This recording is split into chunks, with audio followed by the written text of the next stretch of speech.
Hi everyone, welcome to The Final Bosman. I'm Kyle Bosman, of course. On today's episode, I get all lovey-dovey with press conferences, and then I have a heartfelt goodbye to an old friend. Let's get started.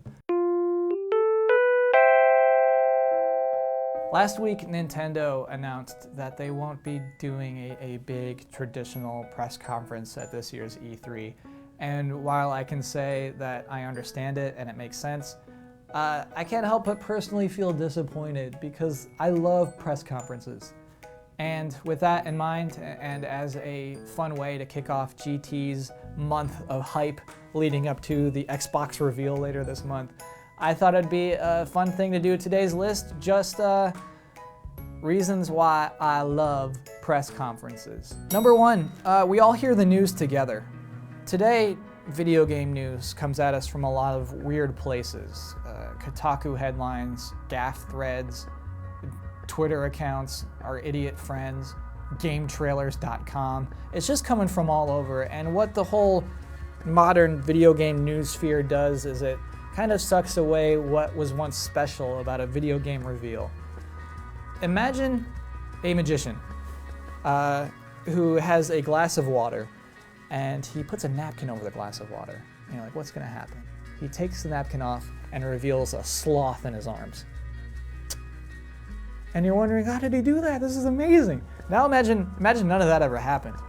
Imagine you've never seen this magic trick before, and some guy walks up to you and says, "Are sloth tricks last gen? Click below for the full video."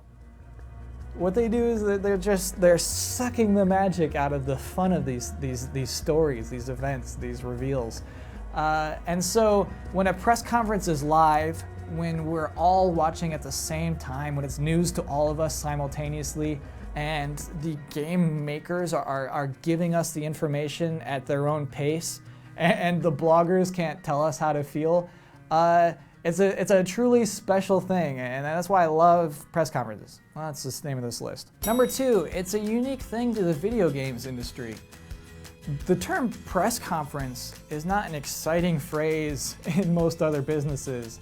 Apple comes close with their product reveals, but those aren't shown live on television, whereas video game press conferences are. They've almost become their own unique form of entertainment in themselves. Working in the offices at GT, there's a funny thing that happens when we have to explain what E3 is to the marketing or advertising teams, and I hear the phrase, "It's our Super Bowl," a lot. I don't think that's fair. E3 is not the finals to this sport that is hugely popular in one country. E3 is also called Gaming Christmas, and that's not fair either. E3 is not a family-oriented religious holiday. E3 is our E3. It's this thing that you can't draw a parallel to because it's unlike anything else. It is an international marketing event that for some reason millions of people care about. It's because we love video games. And it's just, the press conferences are at the center of this. This is why we care about this event. This is the news and the reveals and just the wows come from these press conferences. Maybe if the Super Bowl lasted for 4 days, it would be close. Or maybe if Shigeru Miyamoto comes down your chimney for Christmas, we'd start talking. Otherwise, no comparison! Number three, I finally get to watch them. When I was younger, the way that I would hear about E3 was a month later in Electronic Gaming Monthly, and it would just be this doubly thick issue that is just full of games that I've never heard of before, and the writers would be passionate about it. You could see the excitement through their words, and they would talk about how they didn't sleep and they were just driven on coffee, and there would be pictures of the LA Convention Center and all of the insanity inside. And so I grew up dreaming of going to E3. And so years later, when G4 announced that they would be broadcasting the press conferences live on TV, that was a huge deal to me. I remember the summer after I graduated college, I'm unemployed, I'm at my parents' house, and I'm just sitting there in pajama pants watching Cammie Dunaway demonstrate Wii Sports Resort. And you could see it in his face. He didn't have to say anything, but he's just thinking, what is my son doing? Why is he watching this woman waggle a frisbee at a dog? What is he going to become? But it didn't matter. I kept watching that because it felt like a privilege to be able to watch these press conferences, and it still does. It feels like when I get to watch a press conference, I'm getting to watch this press conference. They are allowing me to watch it. And that is why it's a remarkable thing to me, still. Number 4, they're good even when they're bad. When the stakes are this high, when you have stiff CEOs and shy game developers in front of a live audience of thousands and a global audience of millions, any blunder is going to be hilarious, and they often are. And what's weird is we all love them. I almost can't imagine where we'd be without giant enemy crabs, and Skittles the tiger, and My Body Is Ready, and Mr. Caffeine, and DJ Ravi going nuts on drums, and Ridge Racer, and Please Be Excited, and all the stupid things Konami did, and the laser tag that Ubisoft did, and My Name is Reggie. I'm about kicking ass. I'm about taking names. And we're about making games. All of those things were so dumb when they happened.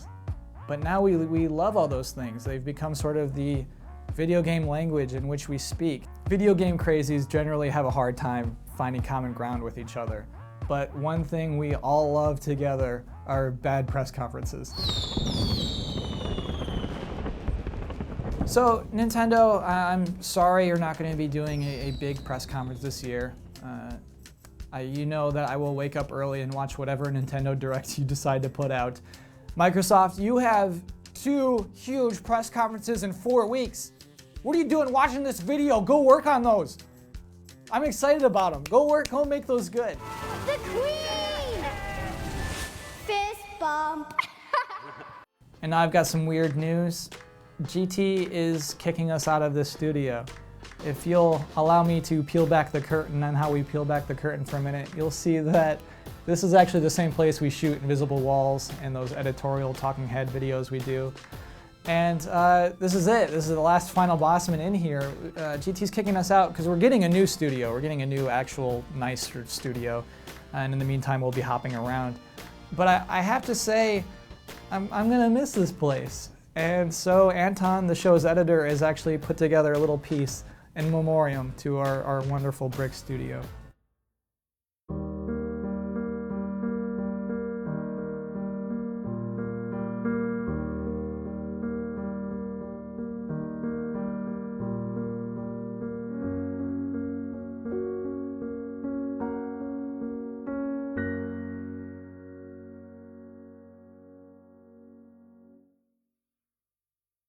I'm gonna miss you, buddy.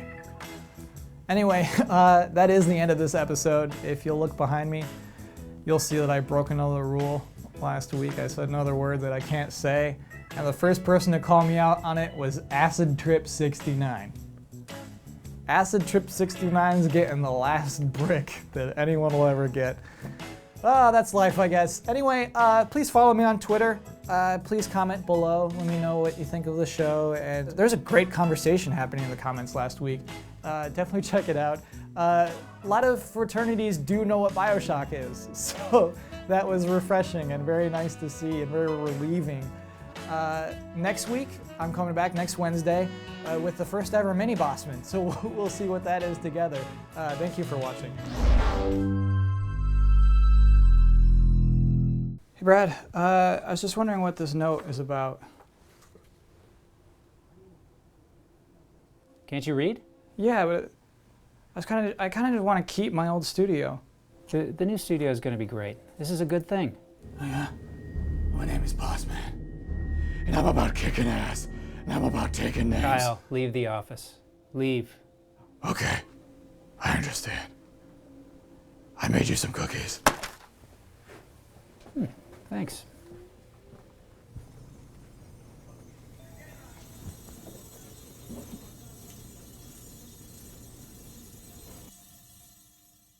See all of our shows and game reviews now on the brand new GT app on Xbox Live. and the GT Originals iOS app too.